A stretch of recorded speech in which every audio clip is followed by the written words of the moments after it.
Majelis Etik Pemerintah Kabupaten Bondowoso memproses kasus video TikTok yang dibuat Kepala Dinas Pariwisata dan Olahraga Bondowoso Heri Patriantono bersama seorang wanita.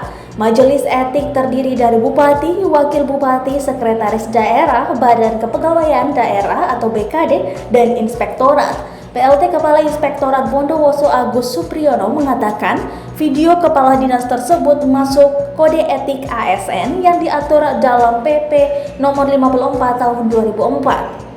Pihaknya sudah mengumpulkan sejumlah barang bukti seperti video dan pemberitaan untuk dianalisis. Inspektorat tidak ingin gegabah dalam memutuskan kasus tersebut. Agus juga meminta agar masyarakat menunggu putusan dari Majelis Kode Etik.